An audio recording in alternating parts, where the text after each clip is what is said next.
everyone, it's me, Carol, with another video on the Minor Arcana Court Cards. We are coming down to the finish line, folks, on the Court Card series. And of course, this is going to be one of two on the Kings. And let's begin by looking at all the four Kings and what they have in common before I go ahead and just talk about the symbology and the meaning of the King of Wands and the King of Cups today. That's what I'm going to focus on in the first video. Now, as you may already know, if you have been following this series on the court cards, each are given one of the four elements, and astrologically one of the three modalities, and that's what I'm going to discuss here and recap very, very quickly. The modalities in astrology are mutable,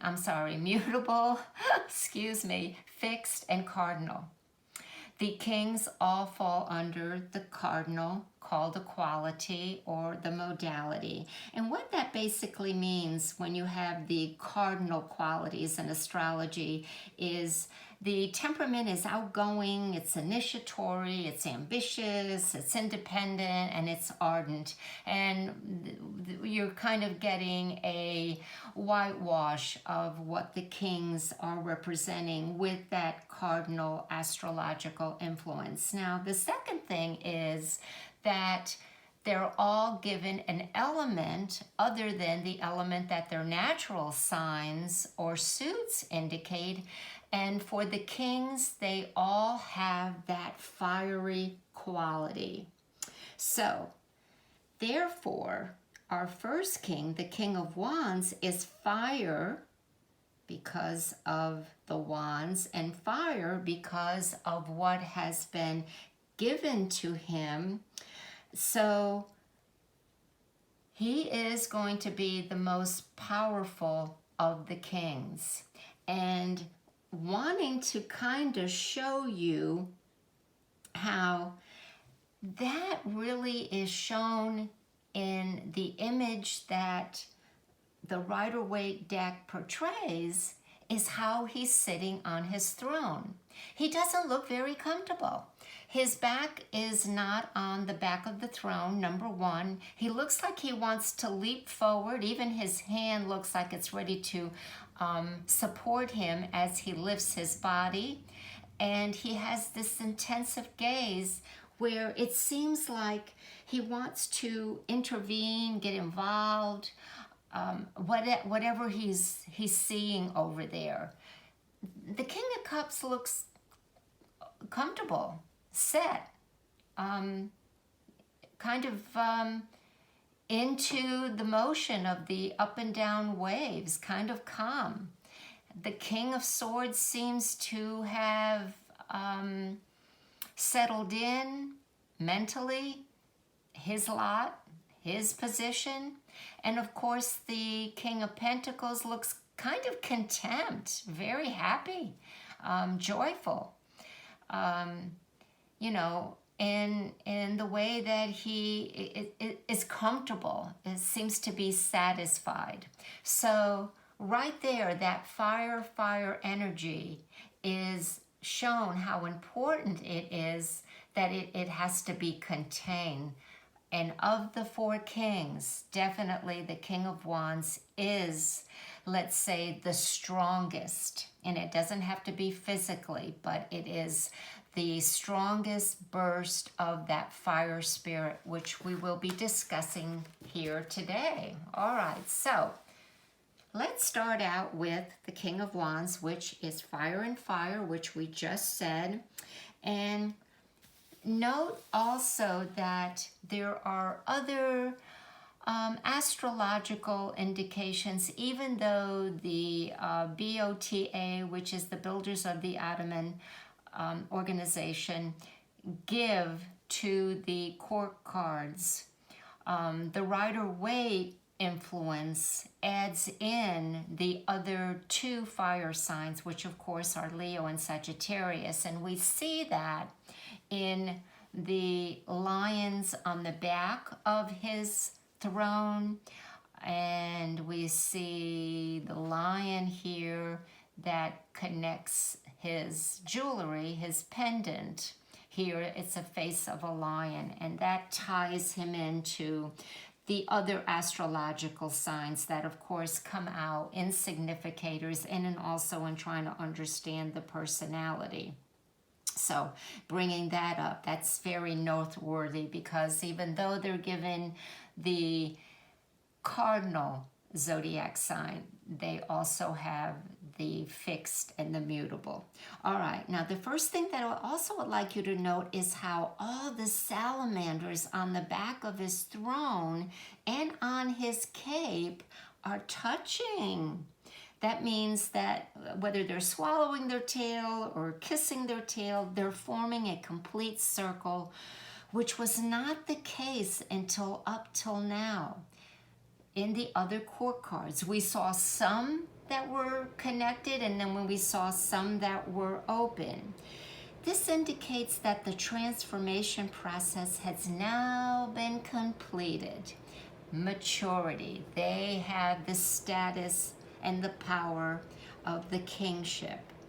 As well as we do not see the 3 forming periods that we saw in the other 3 court cards. And that indicates the 3 aspects of man's unfoldment, body, mind, and spirit, also has been completed.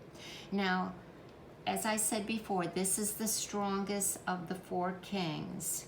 And it's also depicted by not having any defined cap on the top of his throne. So we have that spirit, we have will, we have energy abound here.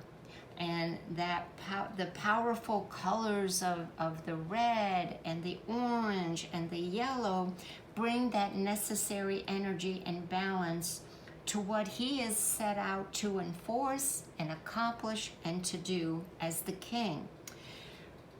I also want to say that the lions, which represent the fire sign of Leo, also represent the fixed power of the law. Because Leo is a fixed sign, the law is fixed. The law has to be maintained and enforced. That is another way we can look at why the Rider-Waite deck throws in the element of the lion. Okay, now the gold piece of jewelry with the lion head also does indicate royalty. All of the kings are going to have some kind of talisman or decorations around their neck. The other thing that they're similar to that I just thought about, let me bring back the other kings here for a minute, because I just looked at the card and it waved to me, hey, don't forget me, this is a similarity. Now, all the kings wear what Edward Waite, the Rider-Waite creator, calls the cap of maintenance. And what that means is they have the cap, this dressing, underneath their crowns. And it basically means, and if you remember, the Queen of Pentacles was the only queen that had this. It basically means that they have to uphold the law. The cap of maintenance means just that, maintaining order, direction, and responsibility in their own societies, in their own suits, okay, in their own section of the four areas of life. And that is spirit, that is emotions, that is mental, and that is material. Okay, so I wanted to do that. I just forgot. That should have been under things that are important and common for all of them. All right, so I also think that it's important to note that salamander here, which is really what is the guardian of the suit of wands, sits to the left, remember, or the right of the card. So he, even though he is black, and to the right of the card, he still can intervene. He is proactive. He is guarding. He looks up, it seems, in the same direction that the king is. So again, remember that the salamander is the guardian of the suit of wands. So this king also continues to grow, and that is depicted by the green cape and also his shoes. This is a king that grows with changing times and conditions that surround him. He is also quite grounded. Look at his wand. It's not on this lifeless foundation, but on the brown earth. And we can kind of imagine that the reason for that is it's replenishing the energy from the earth, or he gets energy from the earth by holding the wand. So all of that is important to look at and understand that fire also always has to be burning, also always has to have a substance to burn. So fire signs, personalities, and what this card is depicting is things are engaged very quickly, but they may also burn and lose its importance or its interest just as quickly. And understanding that will help you interpret the card. Now, in a reading, this can represent business, dealings, and they're usually very, very successful. Certainly politics, political affairs, because they rule the masses, the fire energy. This person is quite sensual. Remember that the wand is a sign of creativity, a phallic symbol. There's a lot of creative energy going on in this card, so if it comes out, then there's a burst of creativity. You're on fire with enthusiasm, inspiration, ideas, and usually what you're about to undertake will come to fruition. Now, a person that is heavily influenced with this energy, let's say in a reading, there's a lot of fire sign, have to really be careful and ask themselves if they need to temper their energy, settle down a little bit, don't jump to the first opportunity that's being offered. All right, now the personality of this king is definitely going to be, because of the cap of maintenance, just, fair, trustworthy, and because of the fire sign, direct, sometimes cuts to the chase. This personality is very self-sufficient, very independent. You can rely on them.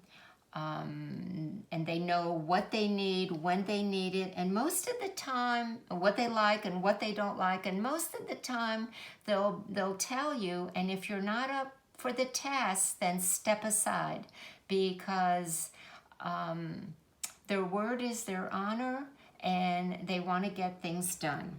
Okay. Now, other meanings when this card comes up, that has to do with some form of mastery. Remember, right now we're talking about kings. That could be creativity, spirituality because of the wands, mastery of whatever this card is next to that's showing that you're taking an interest in, and also the importance of mastering your willpower, controlling it. Okay, now when this card turns up reverse, the personality turns egotistical. It could be self-absorbed. You've heard me use self-serving. Power and status is more important for the self than for others. And too much of this energy or force can burn you out. Burning the candle at both ends, biting off more than you can chew. So we have to look at that in that respect. Okay, let's go on to the King of Cups, and the astrological cardinal sign for this card is Cancer. And it is the dominating factor as far as the personality I see here, but let's not forget that the weight also shows the other water signs, more Pisces than Scorpio, because we see fish around his neck and here in the water. So you don't see a lot of the Scorpio tendency. That's really directed towards the Queen of Cups, but this can indicate a Scorpio man for sure. So don't eliminate that just because you don't see the astrological gloves here on the Rider-Waite-Smith. But what we're dealing with when we see the sign of Pisces here and the fishes is the conscious entering the subconscious. There's a sense of inner knowing when we look at this king. Dreams, emotions, and feeling, which is all Cancerian as well. And that is attributes of basically all the water sign personalities. But this card really speaks about how hard that is to control. There's a lot of water here. There's a lot of emotion. And the card gives us images on ways to help us balance and control that. And the first one is, number one, the king is staying afloat and is very solid and doesn't seem to be afraid on his foundation. We also see that it's important to maybe build internal navigations. That means know thyself, know what's going on in the subconscious.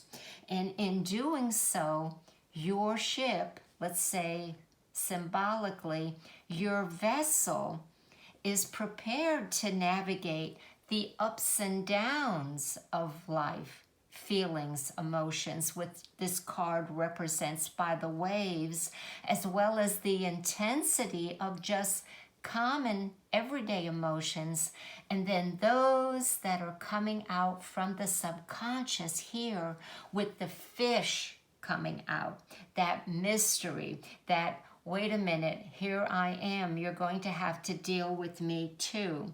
So there is indications of the importance of how we can balance that.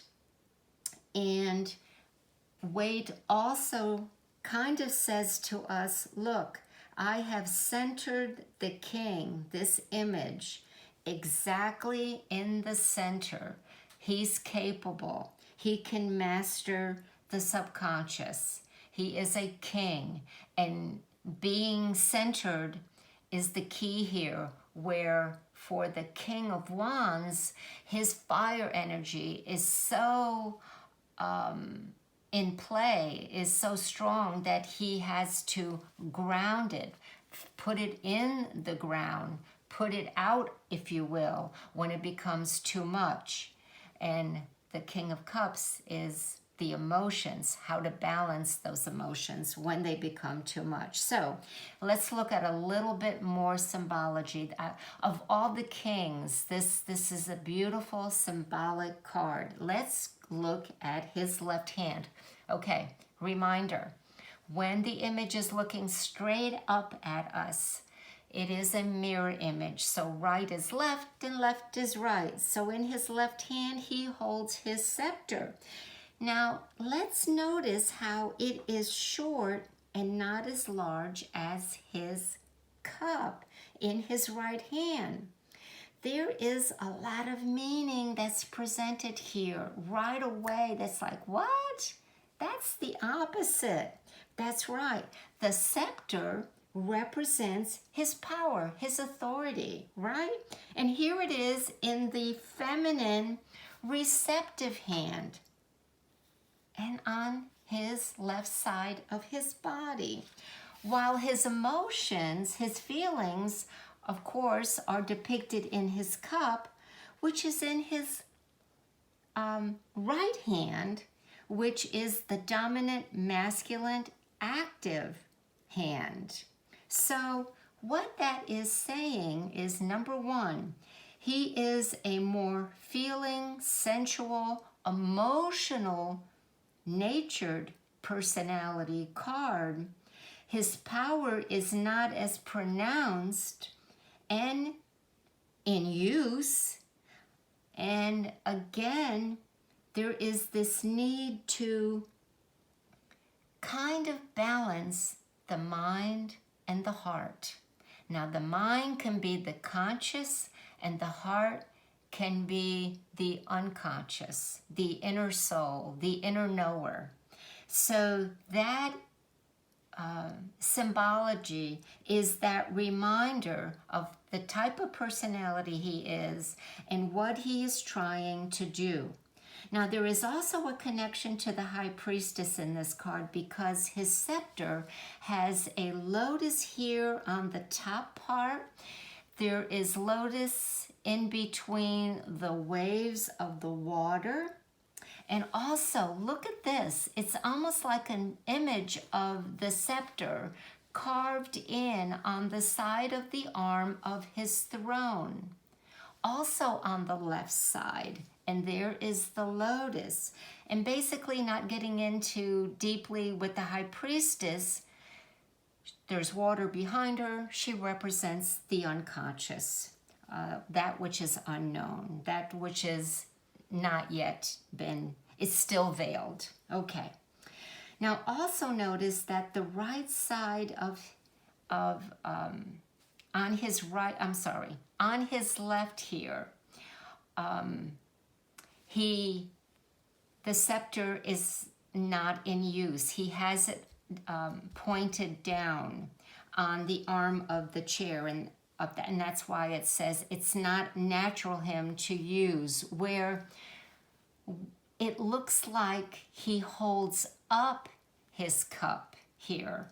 It's not really defined if it is sitting on his, it looks like it may be sitting on his lap and not on the arm of a chair. And there's a lot more that we're going to be talking about here as my mind goes in all directions trying to bring to you what the images are symbolically trying to represent. Okay, let's notice his thumb is positioned up on the scepter. It is not grasping where the thumb and the fingers would naturally touch. This indicates, now the thumb has to do with will and willpower, assertiveness. So this would indicate that he has to consciously engage his will for action. It is not a natural part of him. There is fire in this card because, of course, we're dealing with fire and water. And fire and water, there's got to be this understanding. There's got to be the agreement, let's say, to merge together. Because water can put out fire. And as I've said before, fire changes the form of water. So there has to be an agreement of how they're going to work. Where is the fire? Well, we see fire in the top of the lotuses on his crown. And we also see the fire that is represented by the sash that goes completely around him. But take note of how much he has to wants to use that fire, because it's on his right side where that sash comes over his right shoulder to remind him to use that force, that energy, that power that is given to him as being the king. Now, there are two schools of thought for why one fish is alive in the water and the other has been made into the ornament. You heard me say that it could represent the symbol for Pisces, but it also, some tarot practitioners say that, yes, this fish indicates the subconscious coming out of the water, and that this represents the Piscean glove for the zodiac sign Pisces. Other scholars say, well, it has to do with the imagination and how we use the imagination. It is a necessary part of our mind, and it can be very, very productive. But if we don't give it boundaries, okay, boundaries limit it, almost, it can become destructive. It can become a distraction. Overuse of the imagination can be destructive or distracting for us, and we live in a world of fantasy or imagination and illusion and dreaminess, and we live in our dreams almost like the Seven of Cups indicates. So that there's the two schools of thoughts, and I hope I try to help you understand that. So let's get down to what the personality of this card is as a Cancerian. Cancerians are very sensitive. Home is important. Relationships are important. They protect themselves. And that is depicted here, and I wanted to bring that out. We know that the Cancerian, the image is a crab, and we know that the Cancerian sometimes uses his house to protect his innermost feelings. Well, we know that this is the left side or the right side of the king, and he has his yellow cape covering the arm of the throne, right? So that is his way of protection. That is his way of tempering his emotions. It's the side that he's holding his cup on. So he doesn't show all his feelings. He doesn't show all his emotions. They are hidden here, depicted by not showing the right side of his armchair. That's what we get into it. Okay, going back to some of the personalities. Well, this, of course, is a kind man, sensitive, intelligent, amicable, seeks harmony in everything, life, family, business, emotions. He's kind of very skilled in understanding both sides of a situation. That makes him a great psychologist, teacher, shaman. We see priests sometimes depicted, gurus definitely. Other things, there could be an interest in art, music, poetry, dance, theater, establishment of churches, esoteric organizations, medicine, and health and science. And of course, when the card is reversed, the personality can become depressed. There could be despair and disillusionment that's being shown. Again, look for the surrounding cards. Maybe a frustration with what is going on inside and the world around you or others. And there also could be a frustration towards the self. There's a codependency sometimes with the King of Cups reverse.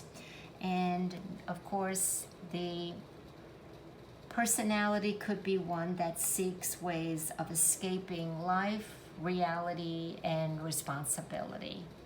All right, everyone. And the last thing I'm going to say is don't want this to be too long. I did not cover, as I'm looking here, the ring on his finger.